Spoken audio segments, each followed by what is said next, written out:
एक जंगल में एक बहुत पुराना बरगद का पेड़ था। उस पेड़ पर घोंसला बनाकर एक कौआ कव्वी का जोड़ा रहता था। उसी पेड़ के खोखले तने में कहीं से आकर एक दुष्ट सर्प रहने लगा। हर वर्ष मौसम आने पर कव्वी घोंसले में अंडे देती और दुष्ट सर्प मौका पाकर उनके घोंसले में जाकर अंडे खा जाता। एक बार जब कौआ व कव्वी जल्दी भोजन पाकर शीघ्र ही लौट आए तो उन्होंने उस दुष्ट सर्प को अपने घोंसले में रखे अंडों पर झपटते देखा। अंडे खाकर सर्प चला गया। कौए ने कव्वी को ढाढ़स बंधाया, प्रिय हिम्मत रखो, अब हमें शत्रु का पता चल गया है, कुछ उपाय भी सोच लेंगे। कौए ने काफी सोचा विचारा और पहले वाले घोंसले को छोड़ उससे काफी ऊपर टहनी पर घोंसला बनाया और कव्वी से कहा, यहाँ हमारे अंडे सुरक्षित रहेंगे। हमारा घोंसला पेड़ की चोटी के किनारे निकट है और ऊपर आसमान में चील मंडराती रहती हैं। चील सांप की बैरी है। दुष्ट सर्प यहाँ तक आने का साहस नहीं कर पाएगा। कौवे की बात मानकर कौवी ने नए घोंसले में अंडे दिए, जिसमें अंडे सुरक्षित रहे और उनमें से बच्चे भी निकल आए। उधर सर्प उनका घोंसला खाली देखकर यह समझा कि उसके डर से कौआ कव्वी शायद वहां से चले गए हैं, पर दुष्ट सर्प टोह लेता रहता था। उसने देखा कि कौआ कव्वी उसी पेड़ से उड़ते हैं और लौटते भी वहीं हैं। उसे यह समझते देर नहीं लगी कि उन्होंने नया घोंसला उसी पेड़ पर ऊपर बना रखा है। एक दिन सर्प खोह से निकला और उसने कौओं का नया घोंसला खोज लिया। घोंसले में कौआ दंपति के 3 नवजात शिशु थे। दुष्ट सर्प उन्हें एक एक करके घपाघप निगल गया और अपने खोह में लौटकर डकारे लेने लगा। कौआ व कव्वी लौटे तो घोंसला खाली पाकर सन्न रह गए। घोंसले में हुई टूट-फूट व नन्हे कौओं के कोमल पंख बिखरे देखकर वह सारा माजरा समझ गए। कव्वी की छाती तो दुख से फटने लगी। कव्वी बिलख उठी, तो क्या हर वर्ष मेरे बच्चे सांप का भोजन बनते रहेंगे? कौआ बोला नहीं। यह माना कि हमारे सामने विकट समस्या है, पर यहाँ से भागना ही उसका हल नहीं है। विपत्ति के समय ही मित्र काम आते हैं। हमें लोमड़ी मित्र से सलाह लेनी चाहिए।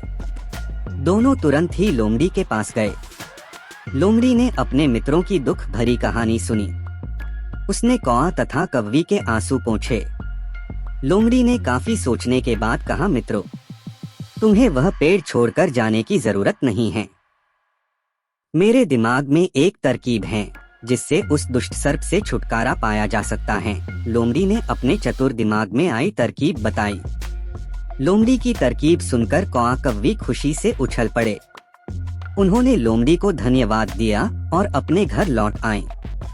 अगले ही दिन योजना अमल में लानी थी। उसी वन में बहुत बड़ा सरोवर था। उसमें कमल और नरगिस के फूल खिले रहते थे।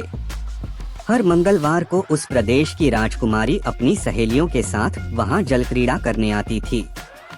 उनके साथ अंगरक्षक तथा सैनिक भी आते थे। इस बार राजकुमारी आई और सरोवर में स्नान करने जल में उतरी तो योजना के अनुसार कौआ उड़ता हुआ वहां आया।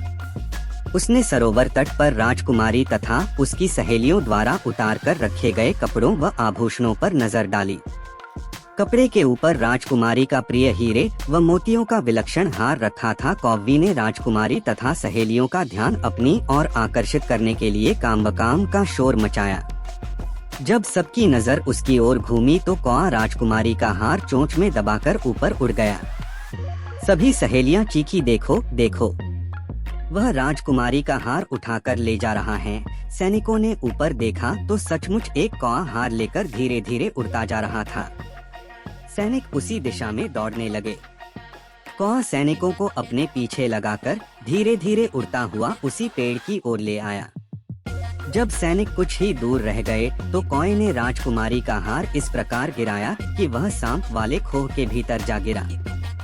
सैनिक दौड़कर खोह के पास पहुँचे। उनके सरदार ने खोह के भीतर झांका। उसने वहां हार और उसके पास में ही एक काले सर्प को कुंडली मारे देखा। वह चिल्लाया, पीछे हटो, अंदर एक नाग है। सरदार ने खोह के भीतर भाला मारा। सर्प घायल हुआ और फुफकारता हुआ बाहर निकला। जैसे ही वह बाहर आया, सैनिकों ने भालों से उसके टुकड़े टुकड़े कर डाले। सीख सूझबूझ का उपयोग कर हम बड़ी से बड़ी ताकत और दुश्मन को हरा सकते हैं। बुद्धि का प्रयोग करके हर संकट का हल निकाला जा सकता है।